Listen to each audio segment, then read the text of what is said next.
Welcome to the Deep Dive, your shortcut to becoming truly well-informed.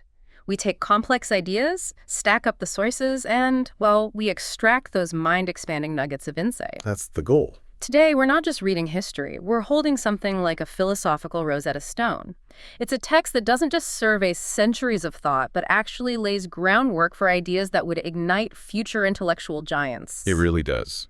We are embarking on a pretty profound journey through modern philosophy, guided by one of its most pivotal and, frankly, often underappreciated figures, F.W.J. von Schelling. Yeah, underappreciated is often the word for Schelling, isn't it? Our mission on this deep dive is to truly delve into the rich, intricate landscape of modern philosophy as seen through Schelling's brilliant eyes and his lectures on the history of modern philosophy. And this isn't just a dry timeline, it's a critical developmental exploration.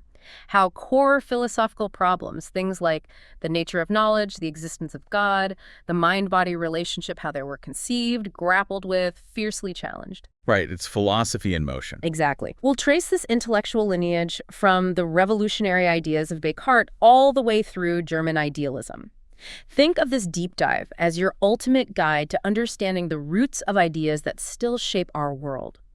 We want to give you a perspective that's both, panoramic and deeply incisive. And what makes this journey particularly fascinating, I think, is that we're drawing exclusively from Schelling's own lectures.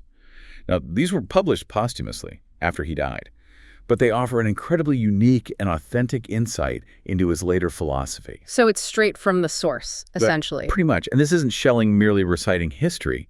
It's Schelling critically engaging with foundational figures like Descartes, Spinoza, Leibniz, Kant, and even Hegel.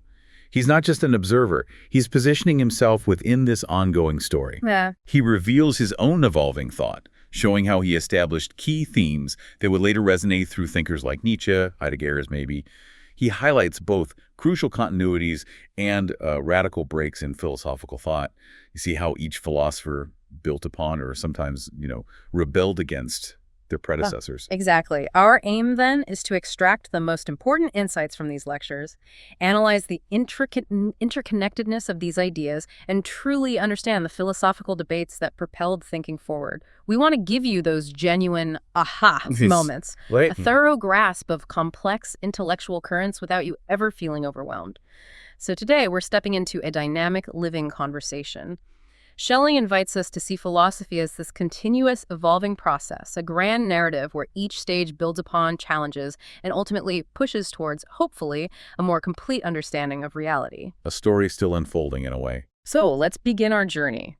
Let's step back in time, right to the beginning of what we generally consider modern philosophy. Part 1. The dawn of modernity. We're focusing first on Descartes' subjective turn. It's really where the intellectual revolution of the modern era kicks off. It absolutely is. Yeah. René Descartes, often called the father of modern philosophy, he initiated this era by doing something truly radical for his time. He provisionally doubted everything. Everything, like literally everything. Well, provisionally. Imagine a clean slate, questioning every single assumption. He questioned the existence of his own body, the certainty of mathematical truths like 2 + 3 = 5. He even asked if an all-powerful God could be, a deceiver, planting false ideas in his mind. Wow. His goal was to find an indubitable starting point, something absolutely certain that couldn't be questioned, from which he could then rebuild all knowledge on solid ground. And that's where the famous phrase, cogito ergo sum, or I think therefore I am, comes in, right? That's the unshakable foundation he landed on. That's the one. But Schelling's analysis of this is particularly interesting, isn't it? Because he points out that Descartes didn't intend this as a logical conclusion, like a syllogism. Right. Not all thinkers exist. I'm a thinker, therefore I exist. No, it was meant as an immediate, self-evident certainty, an identity of thinking and being that just is. No steps needed. Precisely. Schelling really emphasizes this point. Descartes explicitly denied it was a syllogism. He insisted I am is already intrinsically contained within, I think, without needing any intermediate steps or premises. If it were a syllogism, it would need a major premise like everything which thinks exists, which would make the certainty mediated, not immediate. Okay, so it's just boom, self-evident. Yes, but Schelling critiques this very immediacy. He calls it blind and devoid of thought, arguing it's actually insufficient to truly ground further knowledge. It's a foundational certainty, yeah, a spark of self-awareness, but one that, in Schelling's view, lacks enough inherent content or justification to build an entire system on. So it's like a powerful starting gun, but it's not the whole race. That's a great way to put it. You've got this one unshakable point, I think, therefore I am. But the truly massive challenge that immediately pops up is, how do you get from this purely subjective internal certainty to an objective external world? Exactly. How do you bridge that gap? How do you prove anything outside your own mind exists if your starting point is so incredibly internal? Just the single point of self-awareness. And this really is Schelling pointing out that even the most solid-seeming foundation can have hidden cracks, right? Especially if it leaves us sort of stranded in our own minds. Mm-hmm. It's a core insight into that enduring struggle to connect our inner world with external reality. A problem that keeps coming back in philosophy. It does. This move by Descartes, while revolutionary, breaking from scholastic authority, asserting philosophy's freedom, it also, as Schelling argues, caught philosophy in the realm of the subjective. Trapped it there. In a way, yes. Yeah. It created this fundamental problem that rationalists would grapple with for generations, bridging the gap between the thinking mind and external reality. Descartes famously resorted to God as a guarantor. Right, the divine backstop. Kind of a divine operator, a deus ex machina, to ensure that his clear and distinct ideas of external things actually corresponded to something real out there. I remember reading about that part. It always felt like quite the intellectual pivot. You doubt absolutely everything, find this one certainty in your own mind, and then you need a divine intervention to tell you the outside world is real. It does seem a bit convenient, maybe. And Malebranche, one of Descartes' successors, he found this argument, the God guarantee thing, only probable, right? Not certain. Exactly. Which suggests the inherent weakness of that crucial transition from the subjective cogito to objective reality. It really underscores the philosophical bind Descartes created for himself with his radical doubt. Yeah, you can see the difficulty. Indeed. And this precarious transition, this subjective beginning, it laid the groundwork for another major enduring challenge. Yeah. The absolute opposition of mind and body, Cartesian dualism. Yes, the famous split. Which brings us to Cartesian dualism. Mind, body, and the problem of interaction. Descartes didn't just separate thinking from extension, he posited an absolute opposition. Total separation. Thinking substance, mind, no physical properties, extended substance, body, only physical properties, occupies space, two mutually exclusive things, oil and water, basically. He even denied animals a soul, right? Just complex machines. Yeah, automata.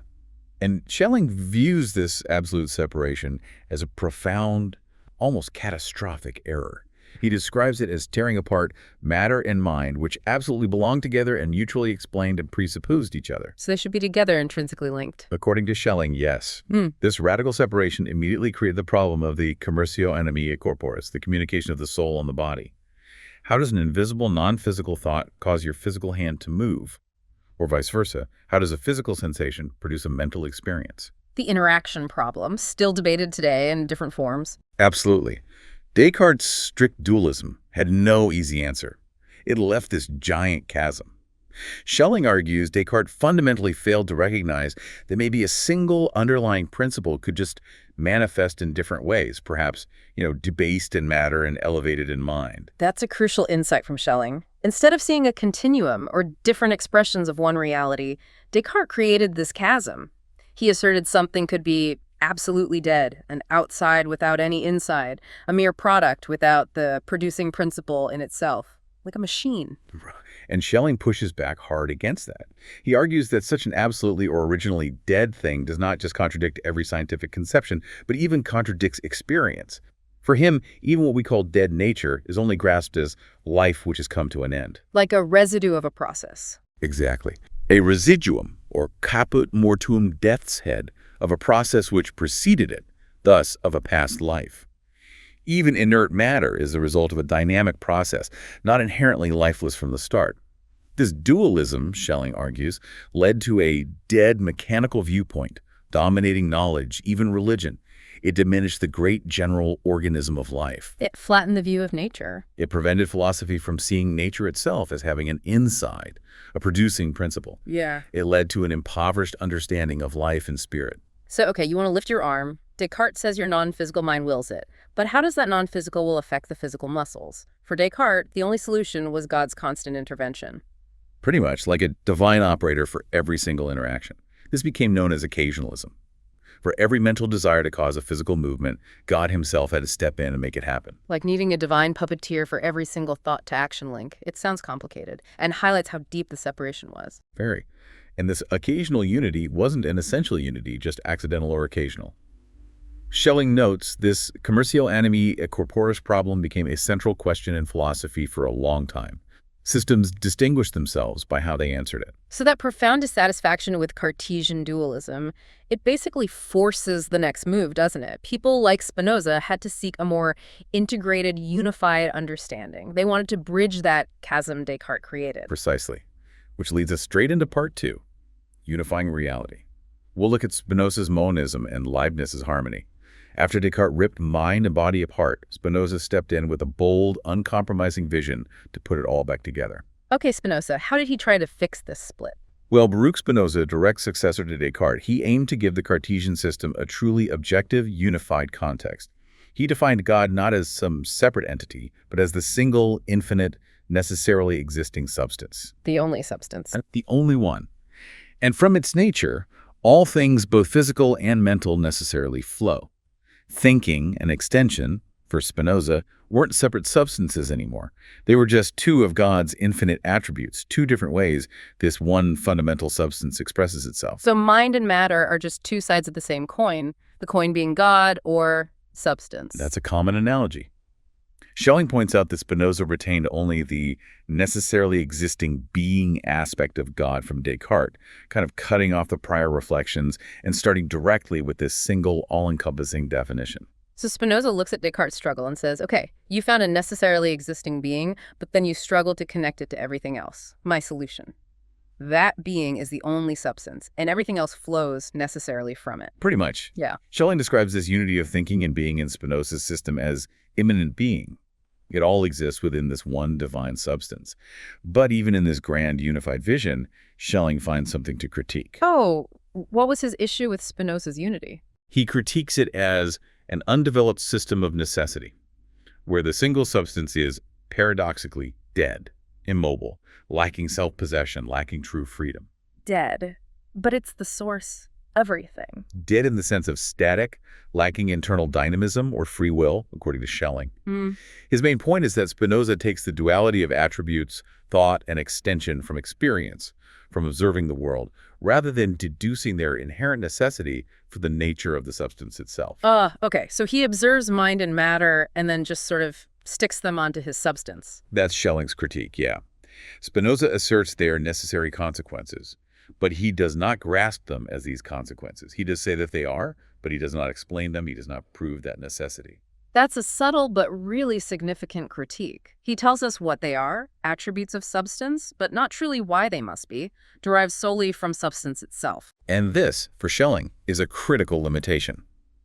Spinoza's system, while offering this powerful monistic alternative to dualism, struggled to explain the finitude of things, how do distinct individual objects or beings arise, or the dynamic emergence of specific determinations from this infinite, undifferentiated substance. Right. If it's all one substance, where does the variety come from? Spinoza kind of rejects those questions about how affections, individual things, arise, because he cannot admit any real transition from the infinite to the finite. It's a truly grand vision, though. Reality is a vast, singular ocean that's substance. Waves and currents are finite things necessarily arising. Mind and matter are just two ways the ocean appears. But Schelling's critique asks, how do individual waves become distinct? Does the ocean have agency?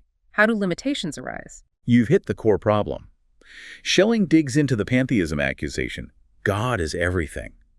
He clarifies Spinoza might mean God is everything rather than everything is God, a subtle distinction about God's essence remaining simple.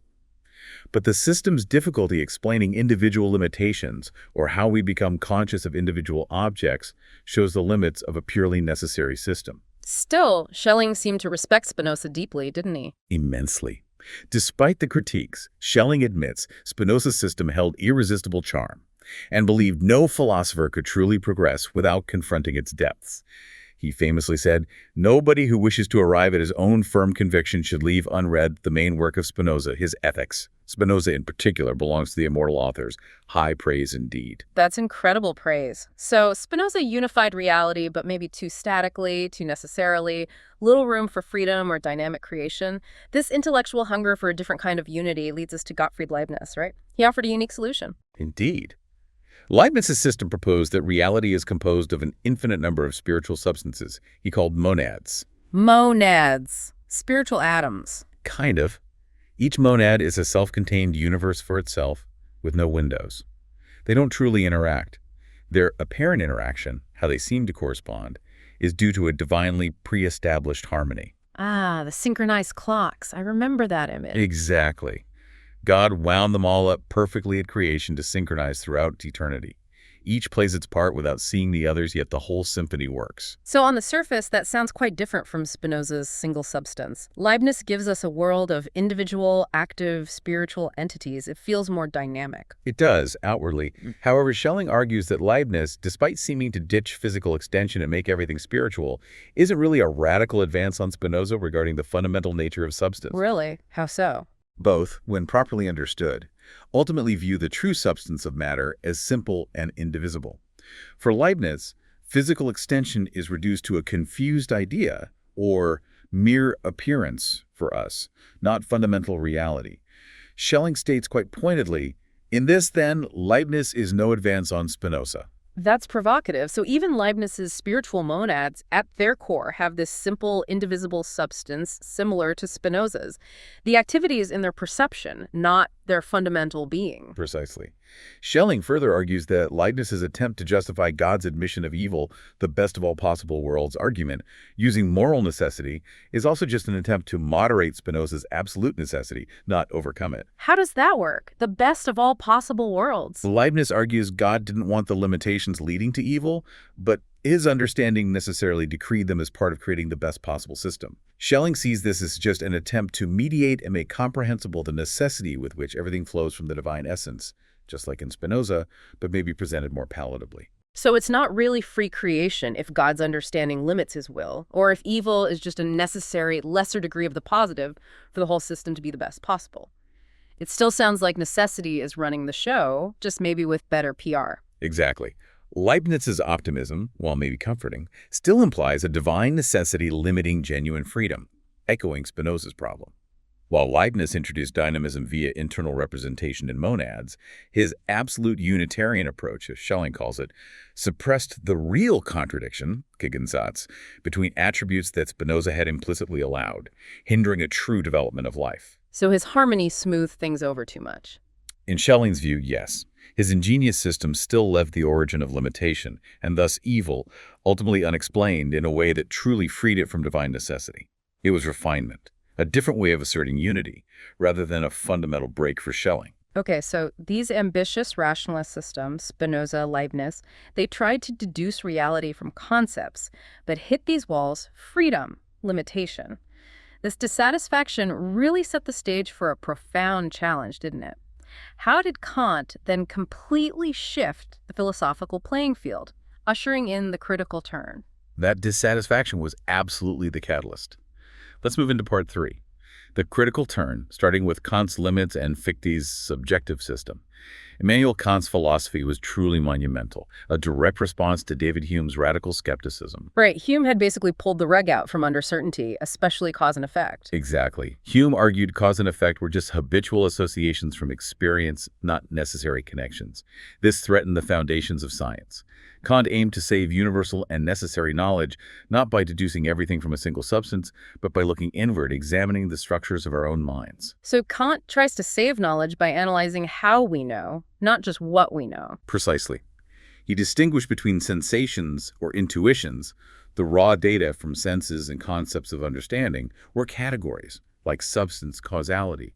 He argued our minds aren't passive recipients. They actively structure experience with a priori forms innate structures like space and time, and innate concepts, the categories, allowing us to understand relationships like cause and effect. So we're wearing those invisible glasses again. They organize everything instantly. Objects in space, events in time, cause-effect links. We can't take them off to see the world as it is. An excellent analogy. And this leads to Kant's famous conclusion. We only know phenomena of the world as it appears to us, structured by our minds, not things in themselves. Ding and Sitch. The unknowable reality behind appearances. Yes, this thing in itself is an unknown X, a mysterious reality outside our knowledge, which Kant posits as the source of raw sensory material. It affects our senses, but we can never know it directly. But here's where Schelling finds a critical contradiction, right? By assuming this thing in itself is the source of sensory data, Kant inadvertently makes this unknowable X the efficient cause of our ideas. You've spotted Schelling's point exactly. He argues that for Kant, the thing in itself, being outside space and time, is fundamentally supersensuous. Yet Kant avoids identifying it with God, calling that fanciful. This creates a gap. A supersensuous cause he won't fully identify. Right. Kant attributes an impression on the senses to this extrasensuous thing in itself, making the intelligible the causa efficiens of our ideas. But paradoxically, he doesn't allow this nominal realm any direct relation to intelligence, only to our material senses. So an intelligible cause acts on the senses, but he refuses to say what it is, an unknown X. It's a foundational mystery that's crucial, but by his own rules, unknowable. A persistent puzzle. So Kant says we can't know the supersensuous, but then he has this supersensuous thing in itself kickstarting our knowledge by affecting our senses, a tension that just had to be addressed. A huge tension. Schelling argues Kant's critique, aiming to end knowledge of the supersensuous, inadvertently caused negative and positive in philosophy to have to separate, and unavoidably provoked deeper questions about the intelligible basis of being. His work, by making the subject constitutive of experience, powerfully opened the way to idealism, even as he tried to refute it later. Schelling says, the way to idealism was nevertheless opened. The thing in itself was something too indeterminate for it to persist. That indeterminacy of Kant's thing in itself seems like the perfect opening for Johann Gottlieb Fichte, his successor. He bursts through that crack, taking the next radical step towards a completely subject-centered philosophy, pushing Kant's active mind idea to the absolute limit. He absolutely did. Fichte radicalized Kant's idealism.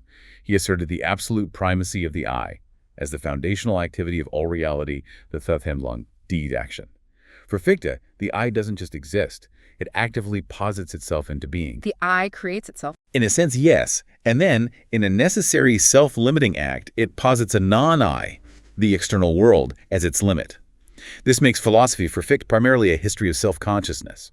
Everything originates from the self-activity of the I. Wow. So for Fichte, everything starts with the I. The self not only knows itself, but through its own activity actually generates the world around it as its own internal limit. That's a bold embrace of subjectivity. But Schelling finds issues here too, doesn't he? He thinks Fichte went too far, lost touch with the external world's richness. You're right. Schelling criticizes Fichte for reducing nature, the external world, to just an abstract concept of the non-I, merely a limit. He felt Fichte didn't adequately explain the concrete diversity and specific forms of the external world from the foundational I am. Schelling Fichte perceived no distinctions at all in the external world, and that nature for him disappears in the abstract concept of the non-I, just a generic not me. That's a profound critique. It's not enough to say the I posits a non-I. You have to explain how the richly detailed, diverse, often seemingly independent world we experience actually comes from that initial act. The world is so much more than just a limit. And this is precisely where Schelling's own development from Fichte became crucial, a pivotal moment. He sought to reintroduce objectivity. He explained the world not just as a limit, but as a mere result of the I's unconscious transcendental past. An unconscious transcendental past, what does that mean? It provides a transcendental history of the I. For Schelling, the individual I am, our conscious self-awareness, marks the start of individual life. But it's preceded by a universal pre-individual I that has been outside itself. It's gone through an unconscious process of development before becoming explicitly self-aware. Whoa. Okay, that idea of a transcendental past and the I having been outside itself before consciousness, that's pretty mind-bending. It suggests our individual experience of the world as given as external, solid, necessary is the result of an earlier, unconscious, universal process we all share, like collective amnesia. Precisely. We've forgotten the journey. Schelling saw philosophy as an anamnesis, a remembrance for the I of what it has done and suffered in its pre-individual being. This echoes Plato, and it bridges the gap between the subjective I and a world that appears external and necessary. It explains the blindness and necessity of its ideas of the external world, because the I covered this path unconsciously. We get the result, not the process, in our immediate awareness. Okay, that's a fascinating way to bridge the gap. And this modification of Fichte was a significant step. It paved the way for Schelling's own extensive philosophy of nature and identity philosophy, aiming for a more complete objective system where nature is much more than just a subjective limit. So we've moved from Descartes' isolated subject through Spinoza and Leibniz's unified systems to Kant's critical boundaries and Fichte's radical I. Now let's step into part 4. Schelling's system, nature, spirit, and the absolute. This is where he weaves together his grand, comprehensive vision, starting with his nature philosophy, his philosophy of nature. This sounds like a breathtakingly dynamic view of the universe. Schelling's native philosophy is truly a profound re-envisioning. It views the entire cosmos not as inert dead matter, but as a dynamic, living system. It's constituted by a constant, inherent tension. He calls these forces the real, which you can think of as contraction, limitation, gravity. Okay, the inward pull. And the ideal, the opposing force. Expansion, freedom, pure potentiality. The outward push, like the universe breathing. Kind of, yeah. Or constantly creating from within itself. The absolute subject, ultimate reality, initially as nothing, meaning pure potential, negation of objective being, not emptiness, makes itself something through self-gravitation. It becomes an other, externalizes itself.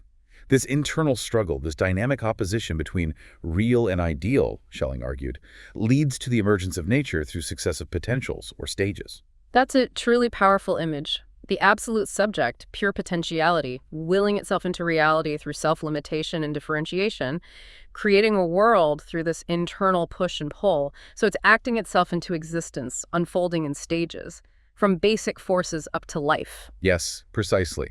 It unfolds through distinct stages, begins with inorganic forces, magnetism, electricity, chemistry. Schelling calls them the 3 categories of physics.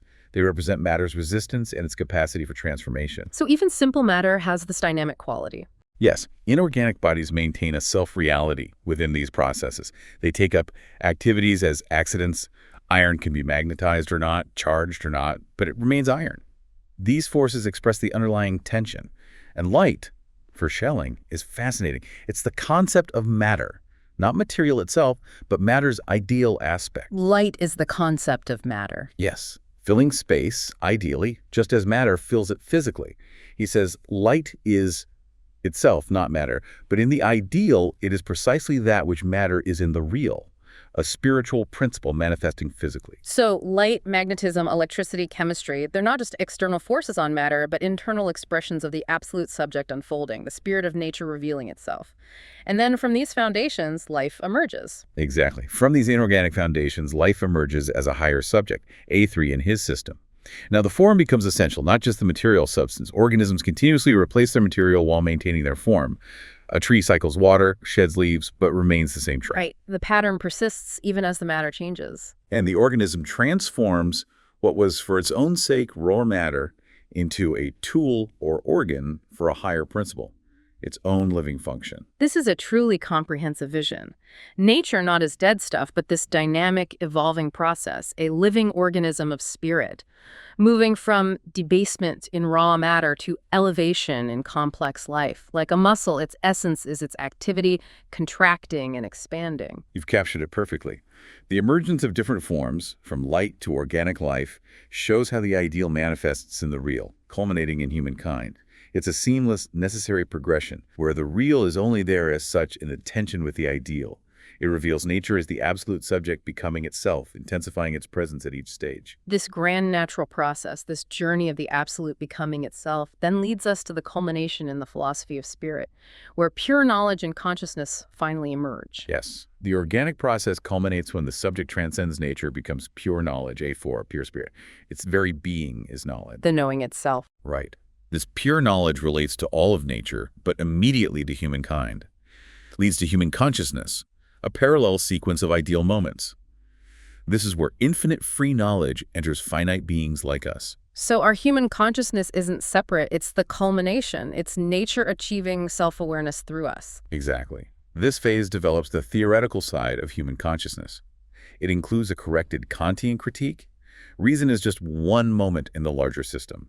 It also introduces the highest expression of the opposition of necessity and freedom. Necessity and freedom again. How does that work here? Man is subordinated to necessity and knowing. We discover laws, we don't make them, but asserts freedom in action. We choose how to act. Schelling says necessity is what man is concerned with in his knowing. Freedom is freedom of action and doing. Here's where the truly human element comes in choice. History, freedom playing a role in the absolute's unfolding. Not just blind process, conscious agents involved. Indeed. This culminates in a philosophy of history where a higher lawfulness, providence, asserts itself even amidst the apparent chaos of individual freedom. Schelling envisions a final, victorious subject above everything, which no longer just becomes objective like nature, but remains subject pure, free, infinite. A final, free, infinite subject. And how does that manifest? Through simple manifestation, particularly in art and religion. These are the purest expressions of the absolute for Schelling. Art and religion as the ultimate manifestations. That's beautiful. How does that play out? Fine art overcomes material resistance, makes matter express spirit. Think of a sculptor making marble reveal a living form, making the spirit of nature itself appear to have brought it forth. Poetry, especially tragedy, goes further.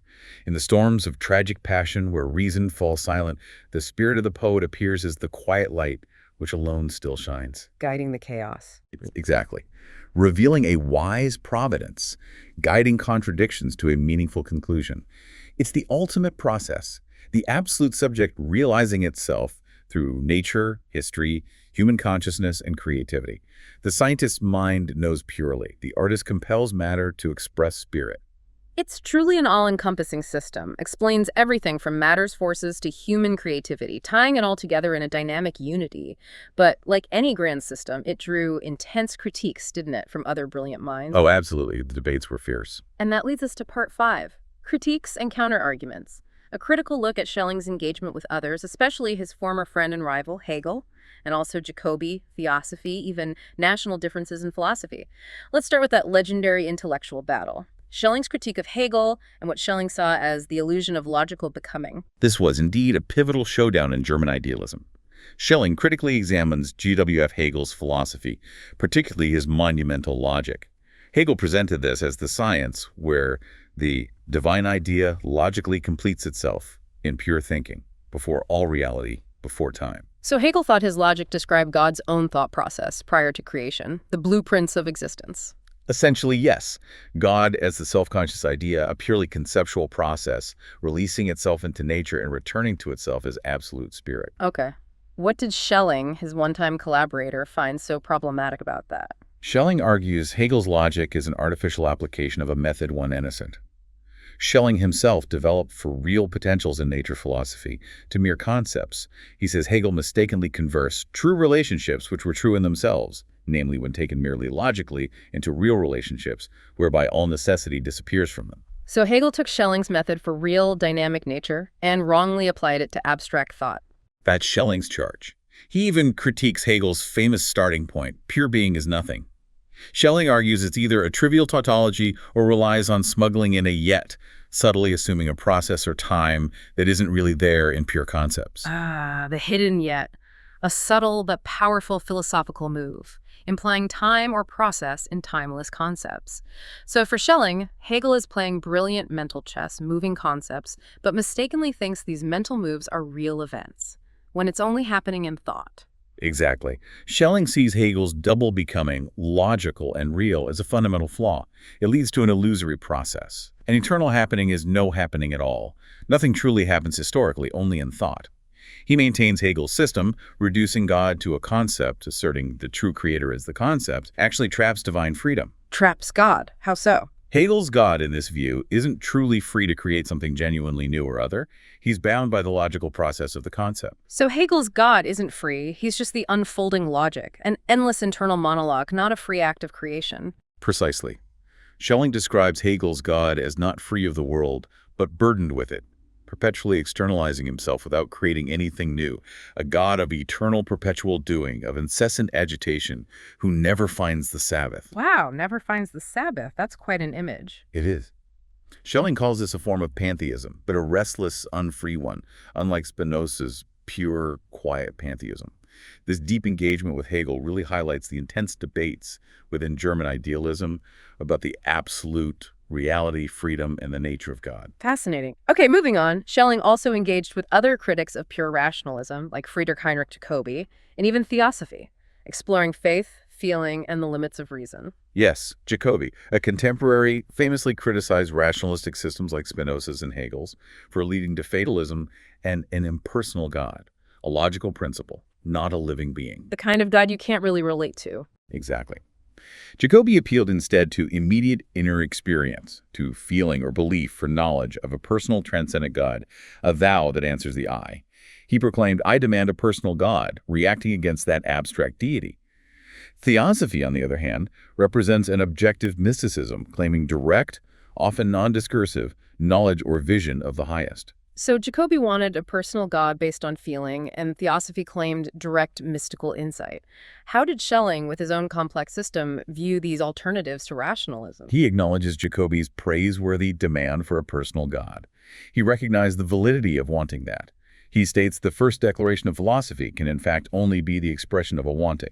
But he critiques Jacobi's approach as merely an individual declaration, I do not want this result, not a scientific, philosophical overcoming of rationalism. So wanting isn't enough for philosophy. Not for science, in Schelling's view. Jacobi's reliance on blind knowledge, or feeling without mediation, without reason's work, can't form the basis of science. It leads to an unresolved dissonance. Jacobi himself confessed that scientifically he'd be a Spinozist. His belief was separate from his reason. A retreat. So it's like saying, I just feel this is true, without explaining why. It might be genuine, but Schelling says it can't be philosophical science, which needs systematic inquiry, communicable knowledge. Exactly. As for theosophy, claiming direct insight into a central knowledge laws in the fall, it's also critiqued for incomprehensibility and opposing scientific distinguishing, differentiating, analyzing. Schelling argues if profound visions can't be communicated, logically analyzed, integrated, they remain outside shared scientific understanding. He compared some theosophical speech to speaking with tongues, distinct from intelligible teaching. He respected intuition, but insisted it needed the light of reason. So what's Schelling's own nuanced position on belief and knowledge, then? If he's critiquing pure reason and unmediated feeling vision? He proposes a truly nuanced, integrative view. Belief isn't opposed to mediated knowledge. It's an essential element within all goal-directed activity, including science itself. Belief within science. Yes. True belief proves itself within science by compelling reason to seek the mediations, the steps, the evidence needed to make the believed plausible and understandable. He uses the analogy of an artist believing a great work can emerge from marble, or Columbus believing in a new world. Their belief isn't blind acceptance. It leads to rigorous action, patient work, pursuing knowledge to realize the belief. Belief as the driving force, not the stopping point. Exactly. The failure to do that, whether Jacobi's slackness of spirit, refusing reason, or theosophy's hatred of clear knowledge, is a retreat from genuine philosophical inquiry, refusing to integrate all aspects of understanding. That's a powerful integration. Belief as the motor for inquiry, not an alternative. This nuanced view then connects beautifully to Schelling's broader observations about national differences and the challenge of a truly universal philosophy. Indeed. Schelling observes a distinct national difference in philosophical approaches. He notes Germans, Kant, Fichte, Hegel, show strong interest in pure science of reason, speculation, building grand systems. The system builders. Right. In contrast, he sees the English and French tending more towards empiricism or empirical psychology, focusing on immediate experience, inner and outer senses, often more practical or analytical. He critiques the French, for example, for limiting themselves to the slender and narrow area of petty, psychologically named observations and analyses. Ouch. So different cultures approach philosophy with different temperaments. That sounds like a fundamental challenge to finding a single universal truth. It is a profound challenge, and he confronts it. He argues this national divergence shows a truly universal philosophy doesn't yet exist. Such a philosophy, he insists, cannot possibly be the property of a single nation. It has to be bigger than any one tradition. Exactly. It must ultimately integrate reason and experience, not as separate domains, but as interconnected aspects of a unified, unfolding reality. Imagine different regions on a continent speaking different languages. Schelling says German philosophy is one region, French another. The goal is a common universal language integrating all perspectives. So a truly universal philosophy wouldn't be purely German rationalism nor purely Anglo-French empiricism. It needs both. A philosophical grand unified theory. Exactly. He foresees a positive system, principle, absolute positivity, a generative principle known not a priori from reason alone, but a posteriori through experience, flowing with an expanded and purified empiricism. It's not dismissing other traditions, but calling for philosophy to transcend national biases, move beyond narrow confines. The true test is universality, embracing the full realm of experience while also ascending to pure reason. Seeing experience itself having a higher goal for philosophy, revealing the absolute. A call for integration, reflecting the entirety of human knowing and being, both reason and experience needed. Precisely. Wow, okay. We have just navigated a truly monumental intellectual landscape, from Descartes' radical subjective turn, the mind-body problem, through Spinoza and Leibniz's attempts at unity, Kant's critical limits, Fichte's radical idealism, Whirlwind tour. then exploring Schelling's own grand synthesis of nature and spirit, the universe as a dynamic evolving organism of the absolute. And finally, seeing how Schelling, with his profound insights and sharp critiques of Hegel, Jacobi, and his observations on national differences, really shaped the questions defining modern thought, questions still resonating today. The entire journey truly reveals Schelling's vision of philosophy, not as static theories, but as this dynamic evolving process. A history of self-consciousness, as he puts it, a profound unfolding striving for absolute truth, not a fixed concept, but a living, breathing reality where spirit and nature, necessity and freedom continually strive towards reconciliation, a fuller manifestation of the absolute. And understanding these historical developments isn't just, academic. It's about recognizing the deep roots of our own thinking, the ongoing debates about knowledge, reality, freedom that echo right now in our contemporary world. You've now seen how the deepest questions, what is, how do we know, have unfolded and continue to challenge us. Indeed. It allows us to appreciate the layers of thought, the immense intellectual efforts underpinning our present understanding. It's quite humbling, actually. It really is. So here's a provocative thought for you to carry with you after this deep dive. If, as Schelling suggests, the truly universal philosophy, one that seamlessly integrates both pure reason and the full breadth of human experience, has yet to emerge completely, what specific aspects of our modern scientific understanding, maybe quantum physics, neuroscience, ecological thought, and our modern spiritual insights, do you believe would be absolutely essential for its ultimate completion? What insights from our time would you bring to the table for the still unfolding universal wisdom? How do we help bridge the gaps these giants left behind? That's a fantastic question to ponder. We hope this deep dive has given you plenty